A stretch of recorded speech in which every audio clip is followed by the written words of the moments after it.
It's always a challenge when approaching the creation of a new game. There is pressure to do something different, to lead the way, to deliver even better characters, environments and stories. Over the years with Tomb Raider, each adventure has broken new ground and taken the player to even more exotic locations and arenas. And now onto a new arena, the next generation console.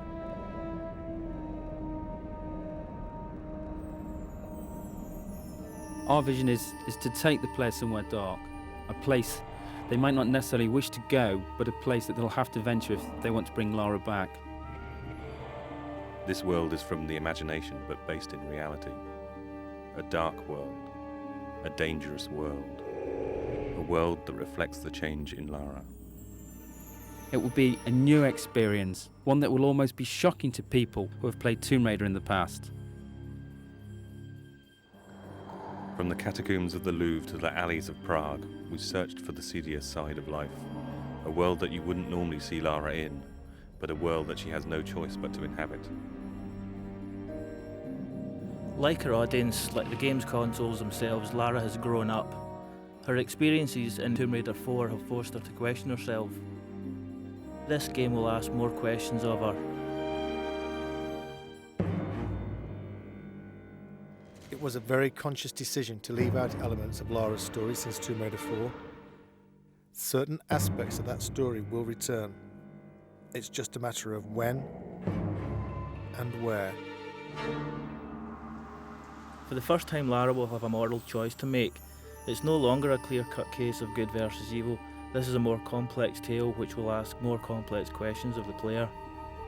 The player controls how the story develops much more than in previous Tomb Raiders. Basically, when Lara talks to a character, the player can also choose whether Lara is nice, nasty, or dismissive to another character. This game sets a new benchmark for character animation.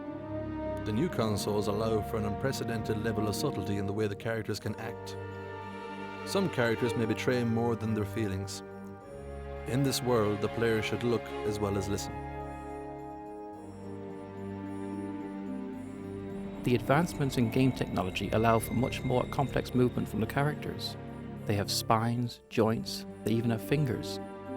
They move in different ways. We borrow these movements from real people.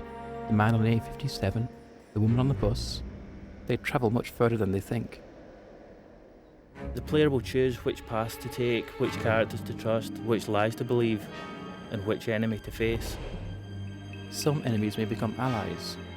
Some enemies may become something far worse. Certain enemies have taken years of conception, gestating through design and redesign. I am the first to see them born, the first to guide them through the early stages, their first steps, their first kills, until they are finally unleashed upon the world.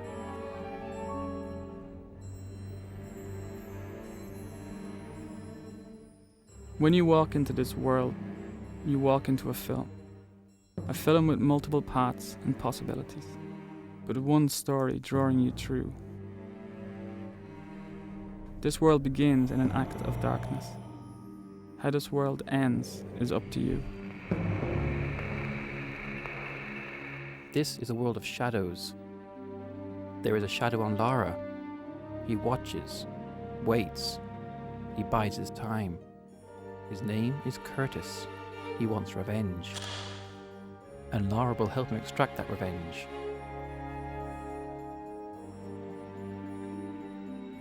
For the first time, there is another playable character in Tomb Raider. A character whose abilities combine the supernatural with the superhuman. He has a different approach to Lara, less subtle perhaps, but still effective against certain opponents.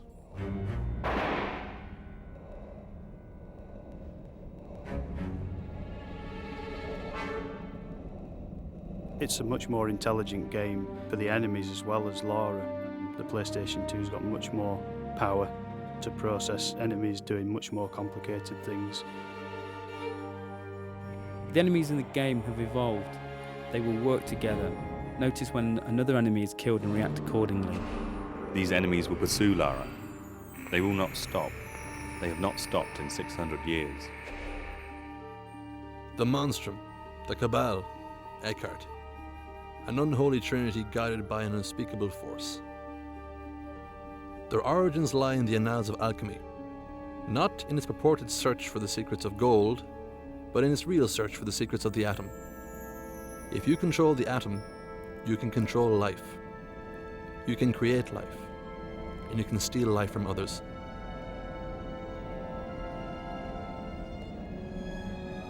This story is very much on an epic scale, from 14th century alchemists to serial killers in modern day France. To create something on this scale, it was necessary to take the ideas and production values from the film industry, in the way they research the subjects, the backstory they create for their characters, and the depth of the visuals. This level of production requires a total consistency of purpose. Every aspect of the game has to be in keeping with the overall concept. Every person working on the game knows that they are working on an epic, and everything they do has to reflect that, from concept to completion. For the music to match the scale of the production, we decided to use the same process that major film studios use. In this case, the London Symphony Orchestra.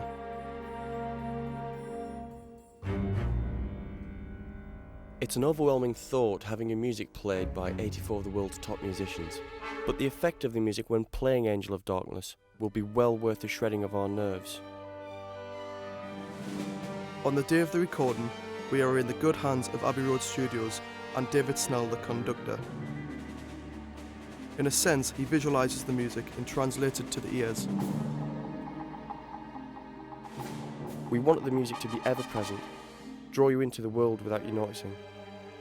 Part of the style of this game is that all the elements work together, bide their time, wait for the moments when they are needed.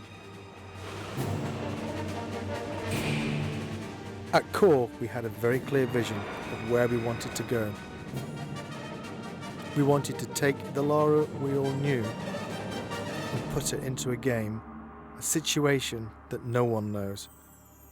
Tomb Raider has always set the benchmark for games. This game will be no different. Some may see elements of various filmmakers, such as Luc Besson, David Fincher.